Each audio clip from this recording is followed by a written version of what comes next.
ക്യൂയിലെ ഒരു ഇൻസർഷൻ ഓപ്പറേഷനെ കുറിച്ചാണ് ഈ ക്ലാസ്. നമുക്ക് സ്റ്റാക്ക് കഴിഞ്ഞ ക്ലാസ്സിൽ പറഞ്ഞു, സ്റ്റാക്കിൽ ലാസ്റ്റ് ഇൻപുട്ട് ചെയ്യുന്നത് ഫസ്റ്റ് ഔട്ട്പുട്ട് ചെയ്യും. Last in first out principle ആണ് സ്റ്റാക്കിൽ. അതേസമയം ക്യൂ ഡാറ്റ സ്ട്രക്ചറിൽ ഇതൊരു ക്യൂ ആണ്.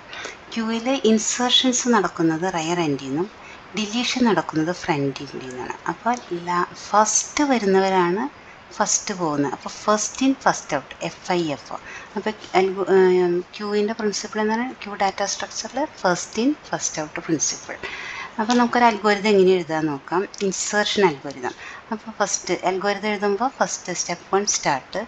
നമുക്ക് ആദ്യം നോക്കേണ്ടത് ഈ ക്യൂ എം ടി ആണ്. എം ടി ആയിട്ടുള്ള ക്യൂവിൽ ഇൻഡെക്സ് നമ്പറാണ് ക്യൂവിലെ എലമെൻസിനെ ആക്സസ് ചെയ്യാൻ ഉപയോഗിക്കുന്നത്. നമ്മൾ എറേസിൽ പഠിച്ച പോലെ. അപ്പോൾ ഫസ്റ്റ് ഇൻഡെക്സ് 0 ആണ്. 7 എലമെൻ്റുള്ള ക്യൂവിൻ്റെ ലാസ്റ്റ് ഇൻഡെക്സ് 6 ആണ്. അപ്പോൾ എം ടി ആണെങ്കിൽ ഈ ഫ്രണ്ടും റയറും, ഫ്രണ്ട് എലമെൻറ്റിനെ പോയിൻ്റ് ചെയ്യുന്നു, റയർ ബാക്കിലുള്ള ഏറ്റവും ലാസ്റ്റ് എലമെൻറ്റിനെ പോയിൻ്റ് ചെയ്യുന്നു. അപ്പോൾ ഫ്രണ്ടും റയറും -1 ആണെങ്കിൽ അതിനർത്ഥം ക്യൂ എം ടി ആണ്. അപ്പോൾ ചെക്ക് ചെയ്യേണ്ടത് റയറിലാണല്ലോ ഇൻസർഷൻ നടത്തേണ്ടത്. അപ്പോൾ റയർ -1 ആണോ നോക്കാം. അതിന് റയർ ഈക്വൽ ടു -1 ആണെങ്കിൽ ഈ കണ്ടീഷൻ ശരിയാണെങ്കിൽ അതിനർത്ഥം ഈ ക്യൂ എം ടി ആണ്. അപ്പോൾ എന്താ ചെയ്യേണ്ടത് വെച്ചാൽ rear equal to rear +1. That is റയറിൽ 0 ആണെന്നുള്ളത് റയർ +1 -1 അല്ലായിരുന്നു. അപ്പോൾ റയറിലേക്ക് ഫ്രണ്ടും റയറും 0 ആക്കാം. അപ്പോൾ റയറും ഫ്രണ്ടും 0 ആക്കാന്ന് വെച്ചാൽ ഇപ്പം ഇത് രണ്ടും 0 ആക്കാം. ഫ്രണ്ടും റയറും 0 ആക്കി. എന്നിട്ട് ക്യൂ ഓഫ് റയറിലാണല്ലോ ഇൻസർഷൻ നടത്തേണ്ടത്. അപ്പോൾ ക്യൂ ഓഫ് റയറിലേക്ക് നമുക്ക് ഇൻസേർട്ട് ചെയ്യേണ്ട വാല്യൂ ഇപ്പോൾ 20 ആണെങ്കിൽ ആ 20നെ ഇൻസേർട്ട് ചെയ്യാം. ഇതാണ് നമുക്ക് എം ടി ആയിട്ടുള്ള ഒരു ക്യൂവിൽ ഇൻസർഷൻ നടത്തേണ്ടത്. ഇനി ഇതല്ല, എം ടി അല്ല, ഈ ക്യൂ ഇത്രത്തോളം ആയിട്ടുണ്ട്, ഇത്ര എലമെൻറ്റ്സ് ഇൻസേർട്ട് ചെയ്തിട്ടുള്ള ഒരു ക്യൂ ആണെന്ന് വിചാരിക്കാം. അപ്പോൾ എം ടി അല്ലെങ്കിൽ ഇവിടേക്ക് വരും, എൽസിഫിലേക്ക് വരും, എൽസിഫ് വീണ്ടും കണ്ടീഷൻ നോക്കണം. റയർ (n-1) ആണോ. ഇവിടെ നോക്കിയാൽ റയർ 3 ആണ്. ഏറ്റവും ലാസ്റ്റ് എലമെൻറ്റിൻ്റെ ഇൻഡെക്സ് 3 ആണ്. (n-1) ആണ്, 6നേക്കാളും താഴെയാണ്. അപ്പോൾ ഈ കണ്ടീഷൻ ആണെങ്കിൽ ഒരു മിഡിലായിട്ട് ഒരു കുറച്ച് എലമെൻറ്റ്സ് ഇൻസേർട്ട് ചെയ്തിട്ടുണ്ട്, എന്നാൽ ഫുള്ളും അല്ല. അപ്പോൾ അങ്ങനെയുള്ള നെക്സ്റ്റ് എലമെൻറ്റ് ഇൻസേർട്ട് ചെയ്യുക എവിടെയായിരിക്കും? ഇവിടെ ആയിരിക്കും അല്ലേ. അപ്പോൾ ഈ റയർ എന്നുള്ള പോയിൻ്റ് നിന്ന് ഈ പൊസിഷനിലേക്ക് മാറ്റാം. Rear equal to rear +1.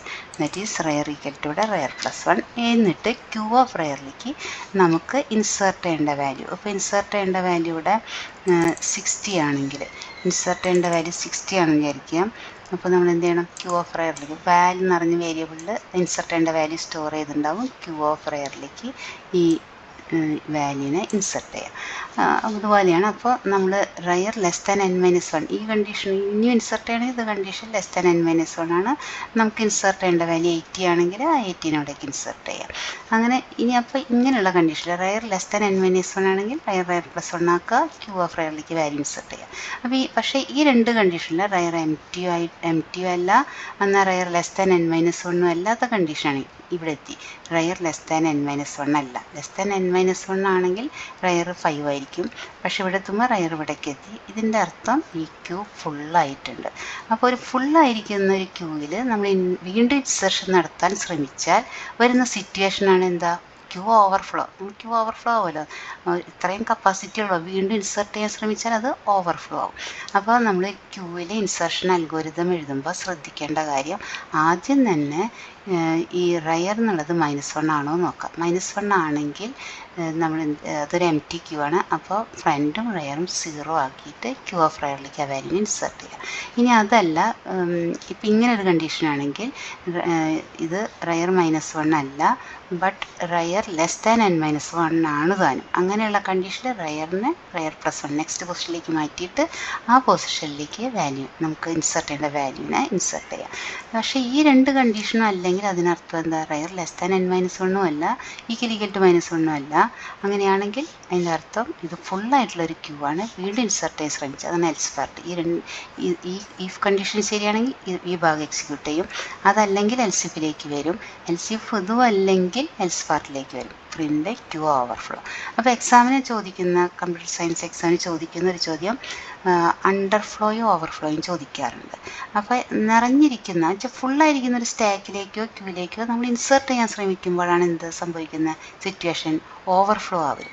അതേസമയം എം ടി ആയിട്ടുള്ള ഒന്നുമില്ല അങ്ങനത്തെ ഒരു സ്റ്റാക്ക് അല്ലെങ്കിൽ ക്യൂവിൽ നിന്ന് നമ്മൾ ഡിലീറ്റ് ചെയ്യാൻ ശ്രമിച്ചാൽ വരുന്ന അവസ്ഥയാണ് അണ്ടർഫ്ലോ. ഇത് എക്സാമിന് ചോദിക്കാറുണ്ട്. പിന്നെ +2 കമ്പ്യൂട്ടർ സയൻസ് എക്സാമിന് ചോദിക്കുന്നത് പ്രിൻസിപ്പിളാണ്. ക്യൂ എന്ന് പറഞ്ഞാൽ ഫസ്റ്റ് വരുന്നവർ first out, first in first out.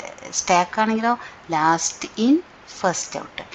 ഇത്രയും ഭാഗങ്ങൾ നന്നായി പഠിച്ചിരിക്കുക. അൽഗോരിതം ഏതെങ്കിലും ഒരു അൽഗോരിതം, സ്റ്റാക്കിൽ ഇൻസർഷൻ അല്ലെങ്കിൽ ഡിലീഷൻ, ക്യൂവിൽ ഇൻസർഷൻ അല്ലെങ്കിൽ ഡിലീഷൻ, ഈ 4 അൽഗോരിതം വളരെ ഇമ്പോർട്ടൻ്റ് ആണ്, എക്സാമിന് ചോദിക്കാറുള്ളതാണ്. അപ്പോൾ എല്ലാവരും നന്നായി പഠിക്കുക. അടുത്ത ക്ലാസ്സിൽ നമുക്ക് ഡിലീഷനെ കുറിച്ച് പറഞ്ഞു തരാം.